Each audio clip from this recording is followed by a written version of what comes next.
سے مطلق قرب مراد نہیں ہے کہ کسی کے بھی قریب چلے جاتے ہیں. تو یہاں خاص قسم کا قرب مراد ہے. وہ قرب یہی ہے کہ مکمل جمع کرنا حالت حیض میں، اس کی اجازت نہیں دی جا رہی، لیکن اللہ نے اس کو گول مول طریقے سے کنائے کے ذریعے ذکر کیا ہے. حتیٰ یطہرنا، یہاں تک کہ وہ پاک ہو جائیں. تو یہ جو میں نے بتایا کہ حالت حیض میں نبی صلی اللہ علیہ وسلم سے صحیح احادیث سے ثابت ہے، اور اس پر پوری امت کا اجماع ہے. اتنی واضح احادیث ہیں بخاری اور مسلم کی اس بارے میں کہ حالت حیض میں آپ بیوی کے قریب جا سکتے ہیں. اور حیا کے خلاف مسئلہ ہے، لیکن اب ایک بات آ گئی تو میں بتا دوں کہ اس کی تفصیل فقہاء نے بیان کی ہے کہ جو ناف سے لے کر گھٹنوں تک جسم پہ کوئی کپڑا ڈال دیا جائے اور پھر باقی زوجین ایک دوسرے سے جو ہے وہ ریلیشن قائم کر سکتے ہیں باقی باڈی کے ذریعے، لیکن یہ کہ جو مکمل جمع ہے وہ حلال نہیں ہے اور وہ سخت گناہ ہے. آگے اللہ نے ارشاد فرمایا فَإِذَا تَطَهَّرْنَا، پس جب وہ مکمل پاک ہو جائیں، فَأْتُوهُنَّ، تو پھر تم ان کے پاس آؤ. اب یہ بھی دیکھیں ان کے پاس آؤ یہ کنایا ہے جمع سے، یہ نہیں کہ آپ کی زوجہ جو ہے وہ جب حیض سے پاک ہوئی ہے تو آپ اب اس کے پاس جا کے چائے پی سکتے ہیں، وہاں بیٹھ کے کھانا کھا سکتے ہیں، یہ مراد نہیں ہے. یہ سب کنایا اور اشارتاً قرآن بات کر رہا ہے. فَأْتُوهُنَّ، تو ان کے پاس آؤ، یعنی مطلب ان سے تم جمع کر سکتے ہو، جمع کرو ان سے، من حیث امرکم اللہ، ایسے جیسے اللہ نے حکم دیا ہے. تو اس سے پتہ چلتا ہے کہ جمع کا ایک ناجائز اور حرام طریقہ بھی ہے اور ایک جائز طریقہ بھی ہے. تو قرآن بتا رہا ہے کہ جائز طریقے سے تم جمع کر سکتے ہو، ناجائز طریقے سے جمع نہیں کر سکتے. وہ جائز اور ناجائز کیا ہے وہ میں انشاءاللہ بتاتا ہوں. ان اللہ، بے شک اللہ تعالیٰ، یحب التوابین، توبہ کرنے والوں سے بھی محبت کرتا ہے، ویحب المتطہرین، اور تطہر جو ہے نا یاد رکھیں، دیکھیں یہاں دو لفظ استعمال ہوئے ہیں. ایک استعمال ہوا ہے طہورا یطہرو، حتیٰ یطہرنا، اس کا مطلب ہوتا ہے پاک ہو جانا، اور ایک ہوتا ہے تطہرنا، باب تکلف ہے، یعنی تھوڑا تکلف سے پاک ہونا، اہتمام کر کے. ایک پاک تو یہ ہے کہ بس چلو بھی پاک ہو گئے، ایک ہے کہ بہت یعنی پاک صاف رہنے کی بڑی کوشش کرنا. تو جو صفائی پسند لوگ ہوتے ہیں نا، وہ جب تک صفائی کا خبط ان کے اوپر سوار نہیں ہو جاتا اور تکلف نہیں کرتے اس وقت تک پاک صاف وہ رہتے نہیں ہیں. تو اس لیے اللہ تعالیٰ نے تکلف کے ساتھ طہارت کا حکم دیا.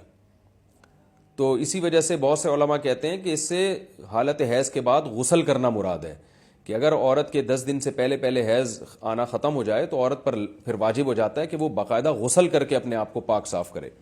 تو یہی مراد ہے اس سے. اللہ نے فرمایا فَإِذَا تَطَهَّرْنَا، جب وہ مکمل پاک ہو جائیں، فَأْتُوهُنَّ مِنْ حَيْثُ أَمَرَكُمُ اللَّهُ، تو پھر اس طرح آؤ ان کے پاس جیسے اللہ نے حکم دیا. بے شک اللہ تعالیٰ محبت کرتا ہے توابین، توبہ کرنے والوں سے، وَيُحِبُّ الْمُتَطَهِّرِينَ، اور خوب تکلف کے ساتھ پاک صاف رہنے والوں سے. تو توبہ اور تطہر کا تذکرہ کیا. توبہ روحانی طہارت کو کہتے ہیں، اور جو تطہر ہے وہ جسمانی طہارت کو کہتے ہیں. یعنی اسلام یہ چاہتا ہے کہ آپ روحانی طور پہ بھی پاک صاف رہیں اور جسمانی طور پہ بھی. روحانی پاکی کیا ہے کہ اگر آپ سے کوئی گناہ ہو جاتا ہے تو رو دھو کے اللہ کو منا کے راضی کر لیں تاکہ دل جو گندا ہوا ہے وہ بھی صحیح ہو جائے. اور جسمانی پاکی یہی ہے کہ جسم پہ کوئی گندگی لگی ہے تو وہ پاک ہو جائے.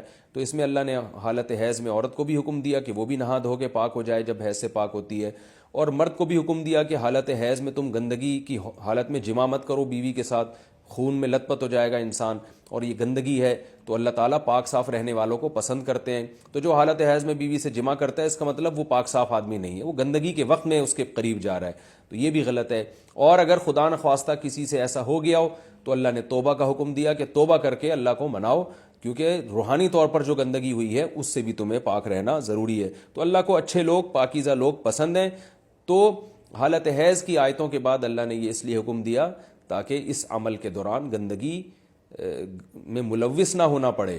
اور یہ حکمت بھی اللہ نے بیان کر دی کہ حالت حیض میں جمع سے ہم تمہیں اس لیے منع کر رہے ہیں کہ اللہ کو پاک صاف لوگ پسند ہیں، گندگی میں انوالو ہونے والے، ملوث ہونے والے لوگ اللہ کو پسند نہیں ہیں.